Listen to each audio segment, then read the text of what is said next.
David ইমান বলতেছি। আপনি আমার ডিটেলস পুলিশ কমিশনার থেকে জিজ্ঞেস করেন, আমার নাম্বারটা দেখাইন আপনি না চিনলে, বুঝছেন? আমি আপনারা বলতেছি যে ব্যবসা বাণিজ্য এখন থেকে আমরা করবো, আপনারা আর ব্যবসা বাণিজ্য করিয়েন না।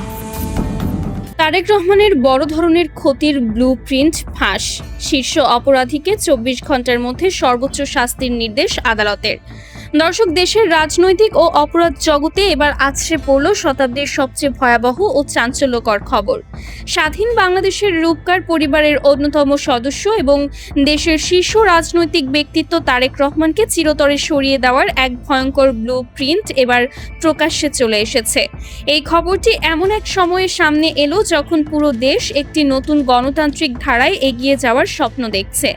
আর ঠিক তখনই এই নীল নকশার মূল কারিগর, আন্ডারওয়ার্ল্ডের শীর্ষ ডন এবং প্রতিবেশী দেশের একটি বিশেষ গোয়েন্দা সংস্থার অত্যন্ত সক্রিয় চর ডেভিড ইমন ওরফে মোবারক হোসেনকে সীমান্ত পেরিয়ে পালানোর ঠিক আগ মুহূর্তে নাটকীয়ভাবে হেফাজতে নিয়েছে বাংলাদেশের চৌকস আইন শৃঙ্খলা রক্ষাকারী বাহিনী। শুধু হেফাজতে নেওয়াই নয়, আদালত প্রাঙ্গণে আজ রচিত হয়েছে এক নজিরবিহীন ইতিহাস।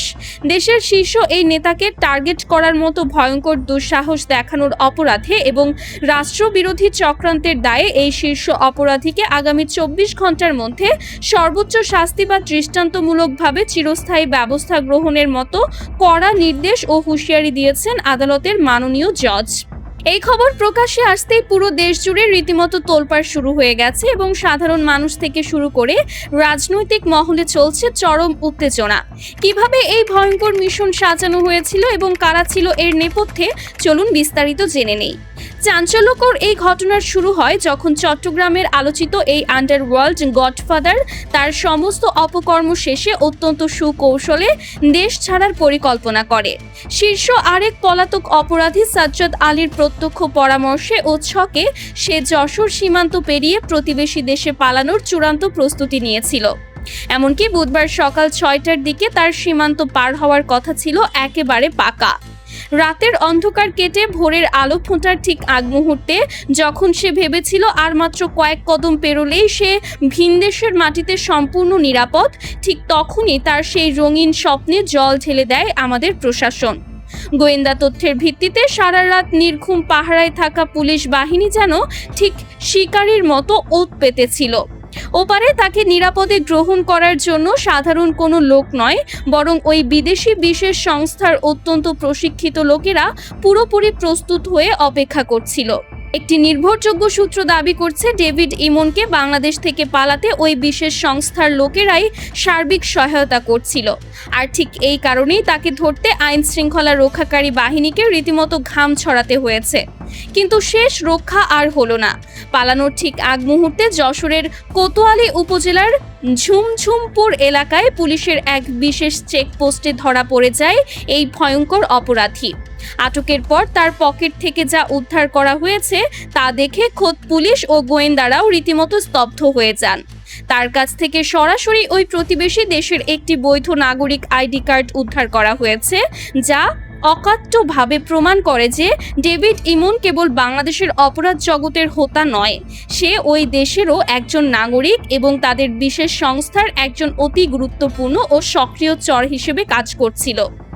বিশেষ জিজ্ঞাসাবাদে বেরিয়ে আসছে একের পর এক চাঞ্চল্যকর তথ্য এবং জানা গেছে যে ডেভিড ইমন সাধারণ কোনো মিশনে বাংলাদেশে আসেনি। তার প্রধান এবং সবচেয়ে ভয়ঙ্কর মিশনগুলোর মধ্যে অন্যতম ছিল দেশের শীর্ষ নেতা তারেক রহমানের বড় ধরনের ক্ষতি করা এবং তাকে চিরতরের রাজনৈতিক দৃশ্যপট থেকে সরিয়ে দেওয়া। এই চক্রান্ত কেবল একজন ব্যক্তির বিরুদ্ধে নয়, বরং একটি স্বাধীন রাষ্ট্রের সার্বিক শান্তি, স্থিতি ও রাজনৈতিক ভারসাম্যকে পুরোপুরি ধ্বংস করে দেওয়ার এক গভীর আন্তর্জাতিক ষড়যন্ত্রের অংশ। দেশের রাজনৈতিক স্থিতিশীলতা নষ্ট করতে এবং একটি বিশাল শূন্যতা তৈরি করতেই এই মিশন সাজানো হয়েছিল বলে ধারণা করা হচ্ছে। তবে তার এই ভয়ঙ্কর পরিকল্পনা বাস্তবায়নের আগেই তাকে পাকড়াও করে পুলিশ। এর আগে চট্টগ্রামের পাহাড়তলিতে গত 13 জুন মাকসুদুল হক চৌধুরী নামক এক ব্যক্তির মর্মান্তিক বিদায়ের ঘটনার তদন্ত করতে গিয়েই পুলিশ এই ভয়ঙ্কর নেটওয়ার্কের সন্ধান পায়। ওই ঘটনার পর রহস্য উদ্ঘাটনে মাঠে নামে জেলা পুলিশ এবং ঘটনাস্থল ও আশেপাশের প্রযুক্তিগত তথ্য বিশ্লেষণ করে গত 22 জুলাই ওই মামলার এজাহারভুক্ত আসামি মোহাম্মদ মিঠু ওরফে ধামা ইলিয়াসকে আইনের আওতায় আনার পর তাকে দুদিনের রিমান্ডে নিয়ে ব্যাপক জিজ্ঞাসাবাদ করা হয়। ধামা ইলিয়াসের দেওয়া সুনির্দিষ্ট তথ্যের ভিত্তিতেই যশোর জেলার পুলিশের সহায়তায় চট্টগ্রাম জেলা গোয়েন্দা বিভাগ এই শ্বাসরুদ্ধকর অভিযান পরিচালনা করে ডেভিড ইমন সহ 4 জনকে হেফাজতে নেয়। পরবর্তীতে তাদের দেওয়া তথ্যের ভিত্তিতে চট্টগ্রামের ফটিকছড়িতে অভিযান চালিয়ে বেশ কিছু বিদেশি ও দেশীয় বিশেষ সরঞ্জাম উদ্ধার করা হয়। এখন সবচেয়ে বড় প্রশ্ন হয়ে দাঁড়িয়েছে, এই বিপুল পরিমাণ ধ্বংসাত্মক সামগ্রী কিভাবে দেশের ভেতরে প্রবেশ করলো এবং এর পেছনে স্থানীয় কোনো প্রভাবশালীর ইন্ধন রয়েছে কিনা। পুলিশ সুপার এক সংবাদ সম্মেলনে জানান, 5 আগস্টের পর আইন শৃঙ্খলা বাহিনীর কিছুটা রদবদলের সুযোগ নিয়ে এই চক্রটি মাথাচাড়া দিয়ে ওঠার চেষ্টা করেছিল এবং বিগত বছরগুলোতে এই চক্রটি সাধারণ মানুষের মাঝে ভীতি সঞ্চার করে নিজেদের আধিপত্য বিস্তার করেছিল। তারা ভেবেছিল ক্ষমতার পালাবদল হলেও তাদের টিকিটি কেউ ছুঁতে পারবে না। কিন্তু নতুন বাংলাদেশের আইন শৃঙ্খলা রক্ষাকারী বাহিনী যে কতটা তৎপর তা তারা এবার হাড়ে হাড়ে টের পেয়েছে। চট্টগ্রামে অপরাধ করে কেউ পার পাবে না বলে পুলিশ সুপার কঠোর হুঁশিয়ারি দিয়েছেন। এদিকে ডেভিড ইমনকে আদালতে তোলা হলে মাননীয় বিচারক তার ভয়ঙ্কর সব রাষ্ট্রবিরোধী মিশন এবং তারেক রহমানকে টার্গেট করার ব্লু প্রিন্ট দেখে রীতিমতো ক্ষোভে ফেটে পড়েন। আদালতের জজ অত্যন্ত কঠোর ভাষায় তাকে 24 ঘন্টার মধ্যে সর্বোচ্চ শাস্তির বিধান নিশ্চিত করার কড়া নির্দেশ দিয়েছেন বলে আদালত পাড়ায় জোর গুঞ্জন চলছে। বিচারক স্পষ্ট জানিয়ে দিয়েছেন, যারা ভিনদেশি শক্তির ক্রীড়নক হয়ে দেশের শীর্ষ নেতাদের ক্ষতি করার ষড়যন্ত্র করবে তাদের জন্য এই দেশের মাটিতে বিন্দু মাত্র ছাড় নেই। এই নির্দেশ প্রমাণ করে যে দেশের বিচার ব্যবস্থা এখন কতটা স্বাধীন ও শক্তিশালী। সাধারণ মানুষও এই রায়ে অত্যন্ত সন্তুষ্ট এবং তারা চাইছেন এই ধরনের দেশদ্রোহী চরদের বাংলার মাটিতেই দৃষ্টান্তমূলক বিচার হোক, যাতে ভবিষ্যতে আর কেউ দেশের সার্বভৌমত্ব নিয়ে ছিনিমিনি খেলার সাহস না পায়। রাজনৈতিক বিশ্লেষকরা মনে করছেন, তারেক রহমানের ওপর এমন চক্রান্ত প্রমাণ করে যে একটি নির্দিষ্ট মহল এখনো দেশের গণতান্ত্রিক প্রক্রিয়াকে বাধাগ্রস্ত করতে চায়। কিন্তু সাধারণ মানুষের সতর্কতা এবং প্রশাসনের তৎপরতায় সেই চক্রান্ত এবার ভেস্তে গেছে।